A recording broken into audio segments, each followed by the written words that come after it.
ये कहानी सुनने से पहले कमेंट में बताओ तुम ये कहानी कहाँ से सुन रहे हो, और कमेंट में अपना नाम जरूर लिखो। क्या पता अगली डरावनी कहानी तुम्हारे ही गांव की हो। और हाँ, अगर तुम ये कहानी अकेले में सुन रहे हो तो गोविंद बाबू 83 के चैनल को सब्सक्राइब जरूर कर दो, क्योंकि अगली बार जब वो तुम्हें सुन रहे होंगे तो एक कहानी तुम्हारे गांव की होगी। वीडियो को शेयर जरूर करना, क्योंकि डर अकेले क्यों सहना, अपने दोस्तों को भी इस खेल का हिस्सा बनाओ। रात का समय था, घड़ी में 12:30 बजे। ठंडी हवा चल रही थी और आसमान में बादल छाए हुए थे। बिजली की चमक हर कुछ सेकंड बाद पुराने गांव की टूटी फूटी हवेलियों को उजाला दिखाकर फिर अंधेरे में डूबा देती थी। गांव भैरवपुर अपने आप में रहस्यमय था। यहाँ के लोग रात में घरों से बाहर निकलना पसंद नहीं करते थे, खासकर उस रास्ते पर नहीं जो पुरानी ठाकुर हवेली तक जाता था। कहते हैं वहाँ हर अमावस्या की रात कोई रोता है, कोई दरवाजा खुद ब खुद खुलता है और कभी कभी हवेली की टूटी खिड़की से किसी औरत की परछाई दिखाई देती है। आदित्य शहर का एक फोटोग्राफर अपनी टीम के साथ गांव में डॉक्यूमेंट्री शूट करने आया था। उसे डरावनी जगहों पर शूट करना पसंद था। जब उसने गांव वालों से ठाकुर हवेली के बारे में सुना तो उसके अंदर का रोमांच जाग उठा। गांव के बुजुर्ग पंडित रामलाल ने उसे चेताया, बेटा उस हवेली में कदम मत रखना, वहां अब भी ठाकुरनी की आत्मा भटकती है। जो गया वो लौटकर वैसा नहीं रहा।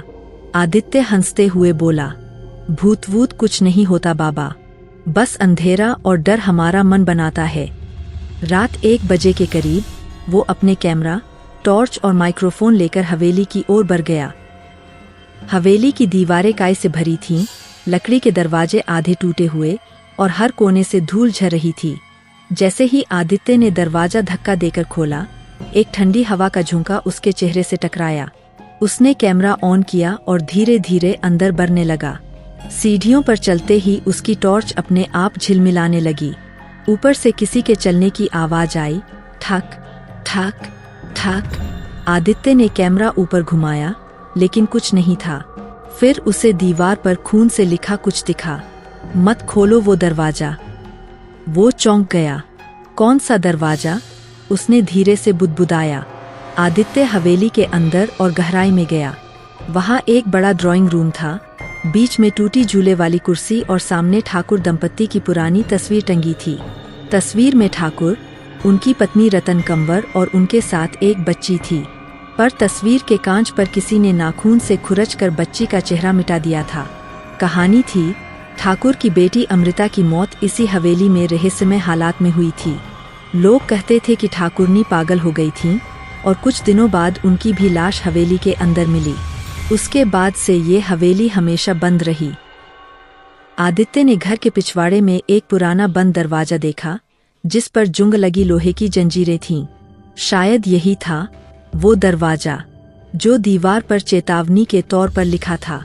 लेकिन उसकी जिज्ञासा बढ़ गई थी। उसने जंजीर तोड़ी और दरवाजा खोला। अंदर से एक सड़ी हुई दुर्गंध आई। कमरे के बीचों बीच एक लकड़ी का झूला था और झूले पर बैठी थी एक गुड़िया, जिसकी आंखें लाल थीं और होठों पर सूखा खून। कैमरा अपने आप ऑन हो गया और स्क्रीन पर लिखा आया, वेलकम बैक एडिफियर। वो दहशत में पीछे हटा। अचानक कमरे का दरवाजा अपने आप बंद हो गया। दीवारें धीरे धीरे हिलने लगीं। टॉर्च बंद हो गई। अंधेरे में उसे किसी के फुसफुसाने की आवाज सुनाई दी, तुमने दरवाजा क्यों खोला? अब कोई नहीं बचेगा। अचानक झूले पर बैठी गुड़िया गिर गई और उसके पीछे से वही औरत निकली, सफेद कपड़ों में, लंबे बालों से चेहरा ढका हुआ और आंखों से खून टपक रहा था। आदित्य ने चिल्लाते हुए दरवाजा खोलने की कोशिश की, पर वो बंद था। वो आत्मा धीरे धीरे पास आई और उसके कान में कहा, अब तू भी यही रहेगा। अगले ही पल कैमरा जमीन पर गिर गया। वीडियो वहीं खत्म हो गई। आदित्य ने घर के पिछवाड़े में एक पुराना बंद दरवाजा देखा, जिस पर जुंग लगी लोहे की जंजीरें थीं। शायद यही था वो दरवाजा जो दीवार पर चेतावनी के तौर पर लिखा था। लेकिन उसकी जिज्ञासा बढ़ गई थी। उसने जंजीर तोड़ी और दरवाजा खोला। अंदर से एक सड़ी हुई दुर्गंध आई। कमरे के बीचों बीच एक लकड़ी का झूला था और झूले पर बैठी थी एक गुड़िया, जिसकी आंखें लाल थीं और होठों पर सूखा खून। कैमरा अपने आप ऑन हो गया और स्क्रीन पर लिखा आया, Welcome back, Adifir. वो दहशत में पीछे हटा। अचानक कमरे का दरवाजा अपने आप बंद हो गया। दीवारें धीरे धीरे हिलने लगीं। टॉर्च बंद हो गई। अंधेरे में उसे किसी के फुसफुसाने की आवाज सुनाई दी, तुमने दरवाजा क्यों खोला? अब कोई नहीं बचेगा।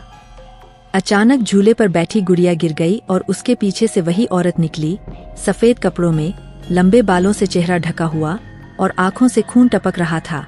आदित्य ने चिल्लाते हुए दरवाजा खोलने की कोशिश की, पर वो बंद था। वो आत्मा धीरे धीरे पास आई और उसके कान में कहा, अब तू भी यही रहेगा। अगले ही पल कैमरा जमीन पर गिर गया। वीडियो वहीं खत्म हो गई।